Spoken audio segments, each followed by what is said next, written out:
വസ്ത്രം സ്ത്രീ സുരക്ഷയാണോ എന്നുള്ളതാണ്. അതായത് നമ്മൾ പറയാറുണ്ട് വസ്ത്രം, നല്ല വസ്ത്രം എന്നുള്ളത് സ്ത്രീക്ക് സുരക്ഷ നൽകുന്ന ഒരു കാര്യമാണ്. ഇസ്ലാം സ്ത്രീയോട് വസ്ത്രം പരമാവധി മൂടിവെക്കാൻ ഇസ്ലാം നിർദ്ദേശിക്കുന്നുണ്ട്, ഹിജാബ് നിർദ്ദേശിക്കുന്നുണ്ട്. അപ്പോൾ ഇത് സ്ത്രീക്ക് സുരക്ഷ നൽകുന്ന ഒരു സംഗതിയാണ് എന്നുള്ളതാണ് നമ്മൾ പറയുന്നത്. അപ്പോൾ ഇതിനെ പലപ്പോഴായിട്ട് ഇത്തരത്തിലുള്ള ആളുകൾ നിഷേധിക്കാറുണ്ട്. അങ്ങനെയൊന്നുമില്ല, അതൊക്കെ സമൂഹം പഠിപ്പിച്ചത് കൊണ്ടാണ്, അല്ലെങ്കിൽ അങ്ങനെ ഒരു പ്രത്യേക സുരക്ഷയൊന്നും വസ്ത്രം ധരിക്കുന്നത് കിട്ടില്ല എന്നൊക്കെ പറയുന്ന ഒരു അവസ്ഥ നമ്മൾ കാണാറുണ്ട്. അപ്പോൾ പിന്നെ അവർ ചോദിക്കും, അങ്ങനെ എന്താ പറയുക, വസ്ത്രമിട്ടിട്ടും പീഡിപ്പിക്കപ്പെട്ടിട്ടില്ലേ എന്നൊക്കെ ചോദിക്കും.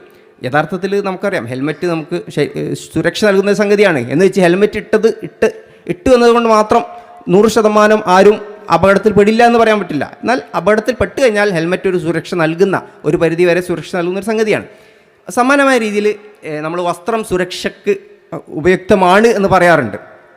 അപ്പോൾ യഥാർത്ഥത്തിൽ ശാസ്ത്രീയമായിട്ടുള്ള പഠനങ്ങൾ, കൃത്യമായിട്ടുള്ള പഠനങ്ങൾ ഈ വിഷയത്തിലുണ്ട് എന്നുള്ളതാണ്. ഇപ്പോൾ ഞാൻ സ്ക്രീനിൽ കാണിച്ചിട്ടുള്ളത് 2017 നടന്ന ഒരു റിവ്യൂ ആയിട്ടുള്ളൊരു പഠനം. അതായത് നിരവധി പഠനങ്ങളെ റിവ്യൂ ചെയ്തുകൊണ്ട് അവസ്ഥി എന്ന് പറയുന്ന ഒരു ഗവേഷകൻ നടത്തിയൊരു പഠനമാണ്. അതിൽ അദ്ദേഹം കൃത്യമായിട്ട് വ്യക്തമാക്കുന്നത്, നിരവധി പഠനങ്ങളിൽ നിന്ന് വ്യക്തമായ ഒരു സംഗതി എന്താണെന്ന് വെച്ച് കഴിഞ്ഞാൽ, സ്ത്രീകൾ വസ്ത്രം കുറഞ്ഞ് ധരിക്കുന്ന ഒരവസ്ഥയിൽ മനുഷ്യൻ്റെ മസ്തിഷ്കം, ആ സ്ത്രീയെ നോക്കുമ്പോൾ മനുഷ്യൻ്റെ മസ്തിഷ്കത്തിൽ അവിടെ ഒബ്ജക്റ്റുകളെ, അതായത് വസ്തുക്കളെ കുറിച്ച് നോക്കുമ്പോൾ ഉണ്ടാകുന്ന അതേ ബ്രെയിൻ ഏരിയകളാണ് ആക്ടിവേറ്റ് ആവുന്നത് എന്നുള്ളതാണ്. അതായത് നമ്മുടെ ബ്രെയിന് ഒരു വസ്തുവിനെ കാണുന്നത്, പ്രോസസ്സ് ചെയ്യുന്ന ഒരു രീതി വ്യത്യസ്തമാണ്. അതേപോലെ ഒരു വ്യക്തിയെ കാണുമ്പോൾ പ്രോസസ്സ് ചെയ്യുന്ന രീതി വ്യത്യസ്തമാണ് എന്നുള്ളതാണ്.